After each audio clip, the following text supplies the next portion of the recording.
that pops up globally. But for me, it was really a case study in the monetization of a desire for escape. And so what I found was that the casino environment, and by environment I mean everything from the ways that the carpets are designed, to the sounds, to what's called casino atmospherics, to the ergonomic chairs, and of course, going behind the screens to the math and the algorithms in the math, and also the data tracking, right, that managers use to constantly be watching how people are behaving. All of that is harnessed and used in order to extract further revenue from the gamblers.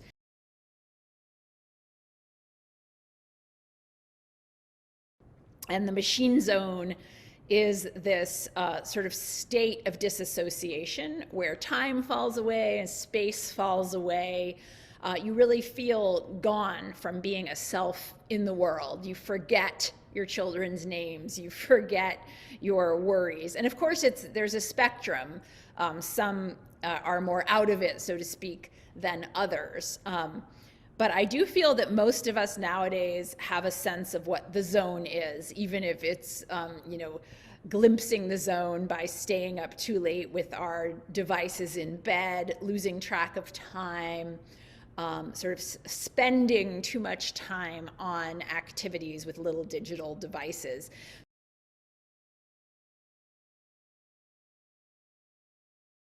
Which is that there's been a real sea change or a real turn in the way people play, away from really being excited about winning. Even you can see this even in the posture of gamblers. It used to be there wasn't, you would be hard pressed to find slot machines that had seats in front of them. They were sort of these transitional spaces to keep you occupied in between other gambling activities. People would stand up.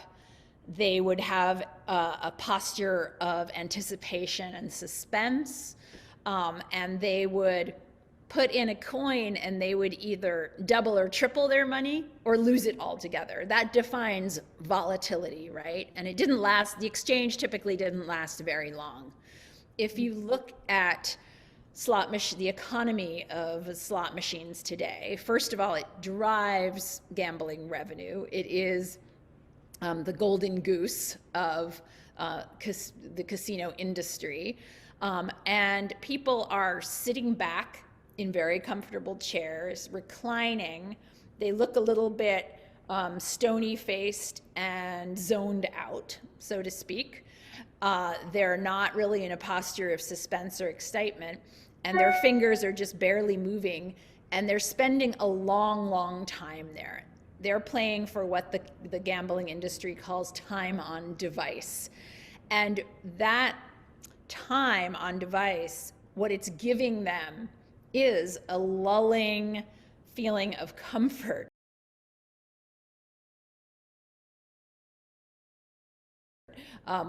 One mathematician who works for the gaming industry and has worked there for years says, we used to design the math like this, and he drew a graph for me on a napkin, and it was really super spiky, up, down, and then zero, you're done. He said, now we design the math like this, and he drew a gentle sloping curve down to zero, giving the person a lot more time at the machine, but without the experience of this choppy shock. And he said, we want you to recline on our math models the way you recline on a comfortable couch. So to me, that really encapsulated this turn in the sort of capitalist logic of the casino industry that I think we can extrapolate to other parts of life as well. This is the monetization of affect and a desire for escape.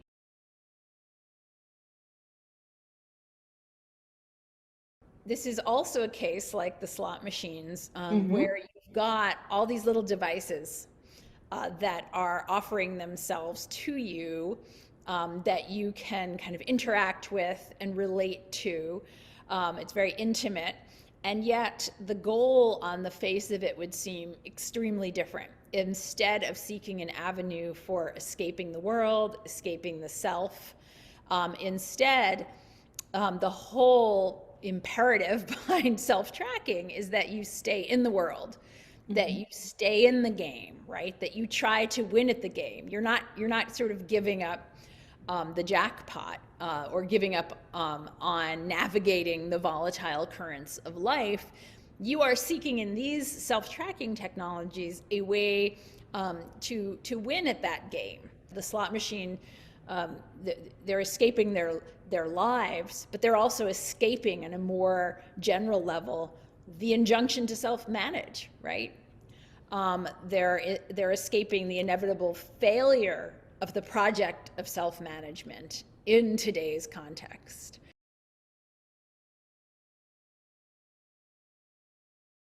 But actually, what I found was that as I traced the way that self-tracking technology was being designed, over the past 5-6 years, the past decade, there really has been a turn away from self-tracking formats that allow you to sit at the helm as an agent and use these devices as a kind of compass to steer and govern yourself. There has been a turn away from that, more towards technologies that will automate the tracking so that the self of self-tracking falls away to a large extent. So there's this turn toward giving up of agency. And what comes to the fore is something very similar to what you see in slot machine addicts, for instance, which is this exhaustion with self-management. I speak about it sometimes as a data exhaustion at managing and tracking your data and everything about your life, and rather a desire to be taken care of, to give over or delegate some of that, the burdensome, tedious agency required by that imperative to responsibly self-manage, to give that over to the devices. So yes, you're still embracing the idea that you should be responsible, the idea that you should self-manage, right? You're still embracing and endorsing that model of the neoliberal subject, and yet you're seeking to give that labor over to the device itself.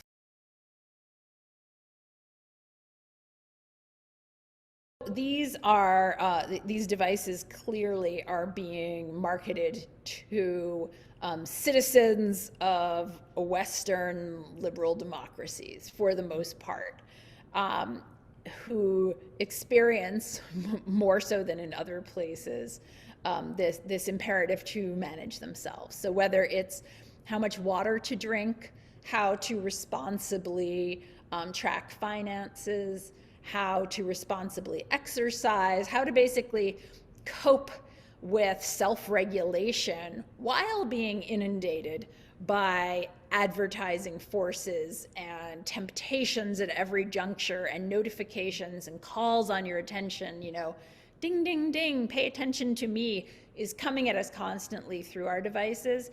And yet these apps are meant to arm us with a way to counter all of that attention distraction, right? And stay on track. Educated, middle-class citizen of the contemporary digital world.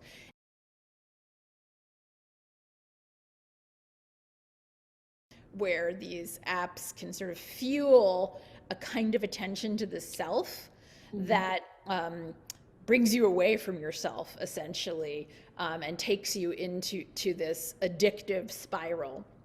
So instead of exit, what these devices offer is, let me do some of that for you. Let me make the calculations on what you should be eating today. Let me sort of be a mommy figure that reminds you when to walk, or that it's time to drink, or that you have to call your dad to make sure he took his medication, or keep track of your son's toothbrushing habits. So it sort of provides a way to stay in the world without completely unraveling and taking exit. So in that sense, you could say that these are tools that are in the service of continuing this economy in which we are presented with choice after choice after choice and somehow expected to cope with all of that. At the same time, it's symptomatic, I think, of this desire to be free of all of those choices like that and the labor that goes along with them.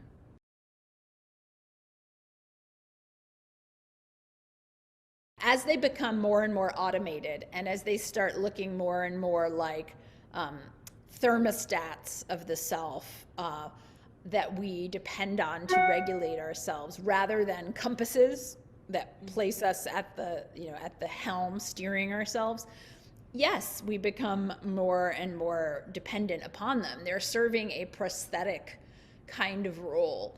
I would say that it's a different sort of dependency than the dependency I talked about in the slot machine book, where people were depending on these devices not to sort of cope with being a self in the world, but really they were depending on them to exit the self entirely. It was much more of a radical break. These devices are also responding to that imperative to responsibly manage yourself, but in a different way.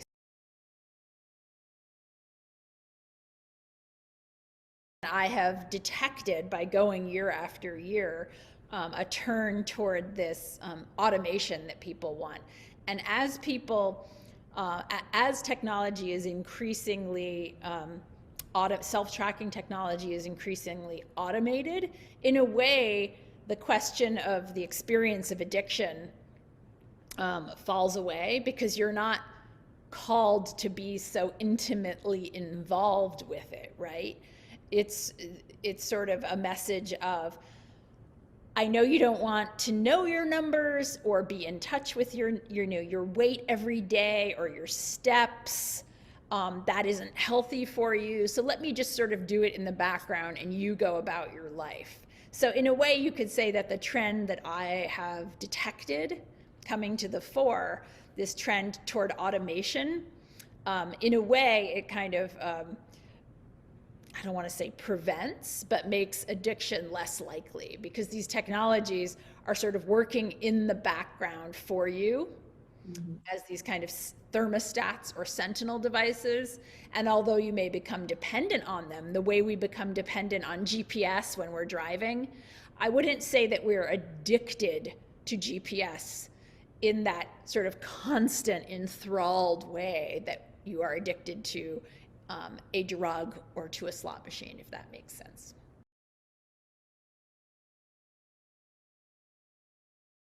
And I, as an anthropologist, feel like that is an important site to investigate ethnographically and empirically. So much is assumed about that subject and that figure, and yet the value, right, the value of work that takes into account the actual empirical design of technology, and does so through ethnography and through empirical analysis of material design, can actually say, hey, wait a minute, we have this robust sociological discourse, but let's look at the actual reality. Let's hear from people who are designing these things. Let's hear from the users of these technologies, and maybe let's complicate or deepen our understanding of what's going on here in useful ways that perhaps could allow us to better resist or dwell in that reality. Ethnographic and empirical work into the design and experience of actual technology can, enliven these debates we're having, and these can also enliven these sort of sociological narratives and understandings of the world that aren't often based in ethnographic and empirical reality. And I think that allows us a far better handle on the phenomenon, on understanding not only how they work, but how we might, how we might resist, how we might dwell in them, how we might repurpose them, So my approach is always to begin with talking to people and watching what they do.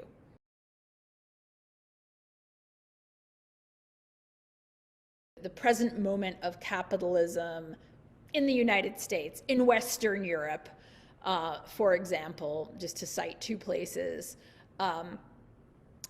involves certain notions, whether you're on the left or the right. There are certain notions that are very strong and powerful at this intimate level of what kind of responsible subject we are supposed to be. And you can take some mundane technology like slot machines or Fitbits, right, to really get a glimpse of how people not only suffer, or at the sort of the cruel optimism of that imperative, to use Lauren Berlant's term, but also how they execute it, approach it, right? You can have, I myself feel very implicated in all of this. I can have a critical analysis of it, but at the end of the day, I still have these sort of daydreams as I do my research of, what kind of software in my computer or device or, chiming alarm clock might keep me focused and on track with my work, etc. So I feel like we're all very implicated in this contemporary moment of capitalist subjectivity, whatever side we're on, right? And I like to kind of come in on the, I don't know if it's the ground floor or that's the wrong metaphor, but come in at the level where we're all at stake somehow as selves, and see what's going on there.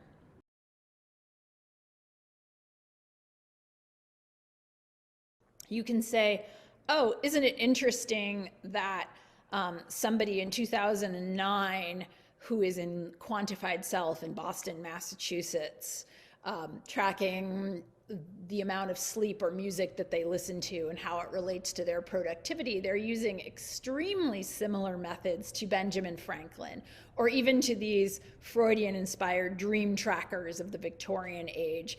And yet, their notion of what a self is and what a sort of moral, ethical self should be are quite different. And also, why are they tracking? Are they tracking for salvation?